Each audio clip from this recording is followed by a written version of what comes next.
Assalamualaikum warahmatullahi wabarakatuh. Halo semuanya. Pada video kali ini di mata kuliah Praktikum Kimia Bahan Alam 1 yang diampu oleh dosen pengampu Bapak Apoteker Hayul Fadli MSc, saya berkesempatan untuk memberikan sedikit informasi mengenai cara identifikasi senyawa alkaloid dengan metode Cool-Phenol First Group. Nah, sebelum lebih lanjut, izinkan saya untuk memperkenalkan diri terlebih dahulu. Saya Delvi Regika dengan NIM 1901046 dari kelas S1 4B dan saya merupakan salah satu mahasiswi di Sekolah Tinggi Ilmu Farmasi Riau. Langsung saja, mari kita simak videonya.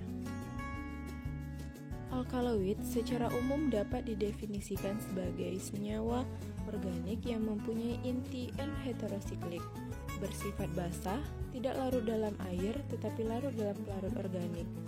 Alkaloid berasal dari kata alkali yang artinya basah dan oid yang artinya menyerupai atau mirip.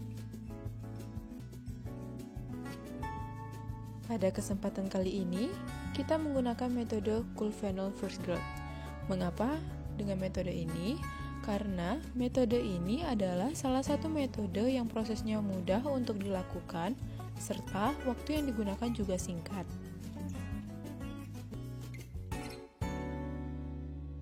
Kita masuk ke proses pemeriksaan alkaloid pada sampel. Pertama, kita ambil sebanyak 2-4 gram sampel yang telah disiapkan, baik itu dari daun, batang, ataupun akar.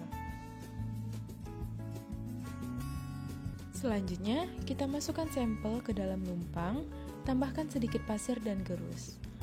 Di sini, penggunaan pasir berfungsi sebagai agar sampel mudah halus dan selnya pecah sehingga metabolit sekunder akan lebih mudah keluar dari sel sampel. Kemudian kita tambahkan kloroform sebanyak 10 ml. Fungsinya agar menarik senyawa yang ada dengan pelarut yang sesuai. Lalu kita tambahkan juga kloroform amoniak dan gerus perlahan. Pembuatan kloroform amonia ini dengan cara 1 ml amonia pekat ditambahkan ke 250 ml kloroform, keringkan dengan penambahan 2,5 gram Na sulfat anhidrat, kemudian disaring. Fungsi penambahan dari kloroform amonia ini untuk membuat suasana alkaloid tetap basah. Selanjutnya, masukkan kapas dan pipet menggunakan pipet tetes, lalu masukkan ke dalam tabung reaksi dan tambahkan H2SO4 2N atau asam sulfat pekat 2N kurang lebih 10 tetes. Kocok perlahan dan diamkan hingga terbentuknya lapisan asam dan kloroform. Fungsi dari penambahan asam sulfat 2N ini untuk membentuk garam netral dan bisa direaksikan dengan reagen kimia.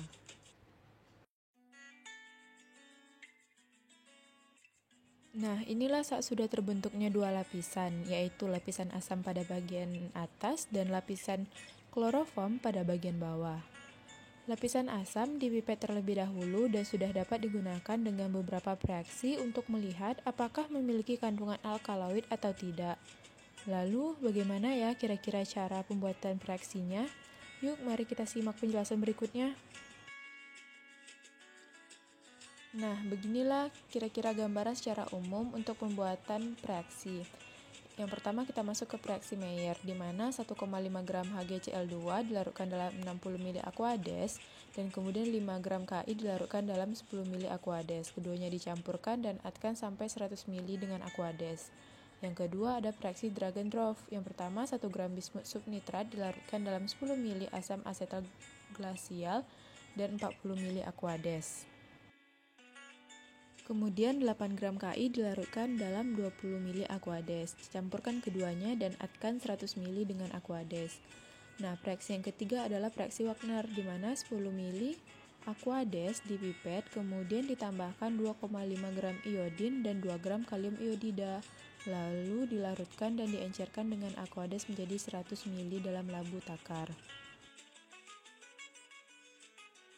Selanjutnya kita akan melihat hasil uji dari lapisan asam yang telah kita buat sebelumnya dengan ditambahkan reaksi Mayer, yang dimana jika terbentuknya kabut putih atau endapan putih maka dapat disimpulkan positif alkaloid.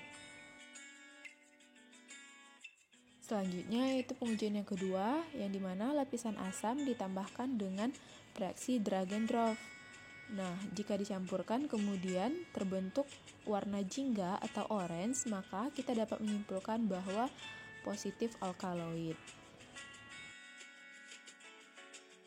Baiklah, kita masuk ke pengujian yang terakhir, yaitu menggunakan reaksi Wagner, yang dimana lapisan asam tadi kita tambahkan reaksi Wagner, dan hasilnya jika terbentuknya warna coklat kemerahan, maka dapat kita simpulkan bahwa positif alkaloid.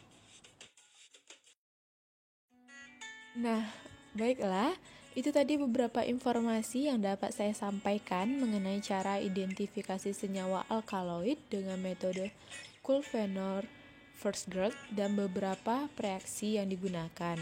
Lebih dan kurang mohon dimaafkan. Terima kasih sudah menyaksikan.